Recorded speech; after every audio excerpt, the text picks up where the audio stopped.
स्टेटचेच काय पण अगदी नॅशनलचे न्यूज चॅनल बघा, चर्चा एकच, संगमनेरचा विखे थोरात वाद।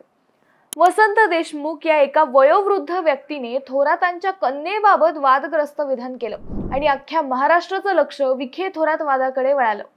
जसा विखे थोरात हा वाद नवा नाही, तसाच वादग्रस्त विधान करणारे देशमुख थोरात हा वादही संगमनेरकरांसाठी नवा नाही। देशमुख थोरात वादाला तब्बल 35 वर्षांचा इतिहास आहे। वसंत देशमुखांना काही जण विक्षिप्त व्यक्ती म्हणूनही संबोधतात, तर काही जण वादग्रस्त व्यक्तिमत्व म्हणूनही संबोधतात। याच देशमुखांनी धांदरफळच्या सभेत न शोभणारं वक्तव्य केलं आणि वाद पेटला। हा वाद अजूनही धुमसतोय। महाराष्ट्रातील सगळ्या मीडियात हाच वाद वेगवेगळ्या अँगलने अजूनही दाखवला जातोय। पण वादग्रस्त विधान करणारा हा वसंत देशमुख नेमका कोण आहे हे अनेकांना माहित नाही। फटकळ वक्तव्यासाठी प्रसिद्ध किंवा कुप्रसिद्ध असणाऱ्या वसंत देशमुखांसाठी धांदरफळची सभा ही फक्त निमित्त होती, हे आता समोर येतंय। थोरात देशमुख हा वाद नेमका काय, तेच आपण या व्हिडिओतून पाहणार आहोत। नमस्कार, मी अद्वैता आणि आपण पाहत आहात नगरी राजकारणाचं परफेक्ट अनालिसिस।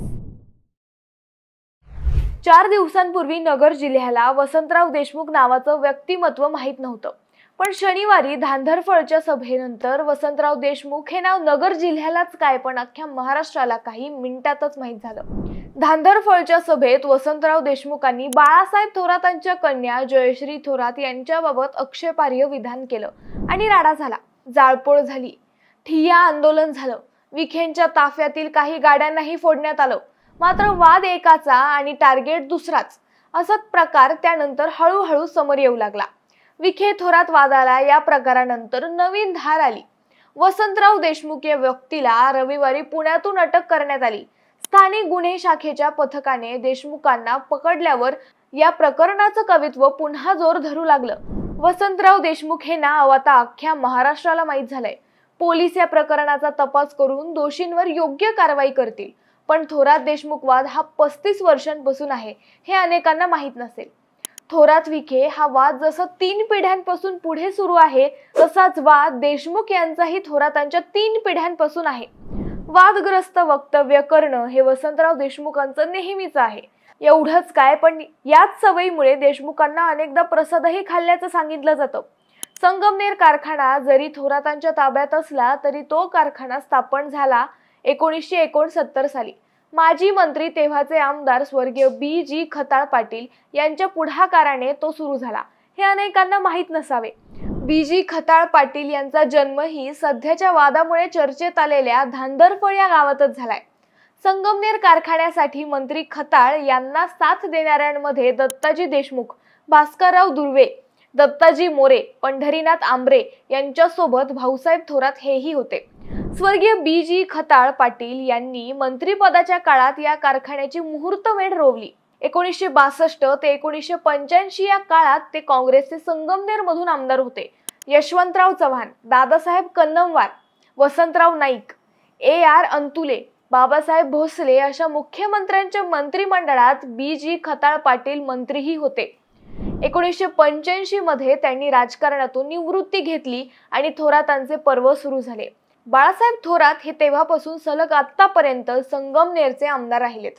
थोरात देशमुख वाद खरा वाढला तो 1989 साली। त्या साली संगमनेर साखर कारखान्याची निवडणूक लागली होती। भाऊसाहेब थोरात यांच्या पॅनल विरोधात दत्ताजी देशमुख, दशरथ सावंत, कारभारी कडलक व वसंतराव देशमुख यांचा पॅनल होता। मतदानाच्या दिवशी कारभारी कडलक व भाऊसाहेब थोरात यांच्यात वाद झाला। त्या वादात वसंतराव देशमुखही होते। मात्र त्यांना मारहाण झाली की नाही हे माहीत नाही, पण मतदानाच्या दिवशीच अंगाला प्लास्टर करून ते मतदान बूथवर उपस्थित होते असे सांगितले जाते। या निवडणुकीत थोरातांच्या पॅनलचा दणदणीत विजय झाला। मात्र वसंतराव देशमुख व भाऊसाहेब थोरात हा वाद नंतर विकोपाला गेला। 2014 सालीही संगमनेर येथील काँग्रेसच्या मेळाव्यात याच वसंतराव देशमुखांनी आपल्या वक्तव्याने वाद ओढून घेतला होता। तेथेही बाचाबाचीनंतर हाणामारी झाल्याचे सांगितले जाते। याच राड्याच्या वेळी विखे पाटील हेही काँग्रेसमध्ये होते व तेही या मेळाव्यात उपस्थित होते। याच वसंतराव देशमुखाने नंतरच्या काळात थोरातांशी जुळवून घेत संगमनेर कारखान्याचे संचालक पदही भोगल्याचे सांगितले जाते। आता पुन्हा थोरात व विखेंच्या तिसऱ्या पिढीच्या वादाला हेच वसंतराव देशमुख निमित्त ठरले। धांदरफळ येथील सभेत त्यांना अध्यक्ष पदाचा मान मिळाला आणि नको तेच घडलं। देशमुखांची सवय संगमनेर तालुक्याला माहित असल्याने हा वाद एवढा वाढेल असं वाटत नव्हतं। मात्र ऐन विधानसभा धामधुमीत व विखे थोरात यांच्या धुमश्चक्रीत तो झाल्याने या वादाला हवा मिळाली। वसंतराव देशमुख हे व्यक्तिमत्व अख्ख्या महाराष्ट्राला समजले। वास्तविक भाषण सुरू होते त्यावेळी देशमुखांचा फटकळ स्वभाव माहीत असल्याने स्वतः सुजय विखेंनी त्यांना थांबवण्याचा इशारा केला होता। मात्र भाषणाच्या ओघात देशमुख नको तेच बोलून गेले।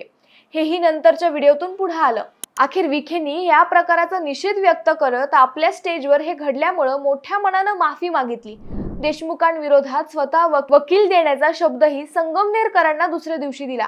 पण या घटनेनंतर संगमनेरमध्ये जो राडा झाला व सामान्यांना जो त्रास सहन करावा लागला त्याबद्दल थोरातांनाही माफी मागावी असा आग्रह विखेंनी धरला। फटकळ देशमुखांच्या अक्षम्य चुकीनंतर मात्र विखे थोरात यांच्यातला संघर्ष आणखी वाढला। थोरात व विखे यांच्यातल्या प्रचाराचा जोर यापुढे वाढणार आहे। थोरातांच्या अभेद्य बालेकिल्ल्यात विखेंच्या तिसऱ्या पिढीने एंट्री करत रंगत आणली हे मात्र नक्की। तुम्हाला हा विषय कसा वाटला हे आम्हाला कमेंट करून नक्की कळवा। शिवाय व्हिडिओ आवडला असेल तर चॅनलला सबस्क्राईब करून व्हिडिओला लाईक करायला विसरू नका। पुन्हा भेटू नव्या विषयावर, तोपर्यंत धन्यवाद।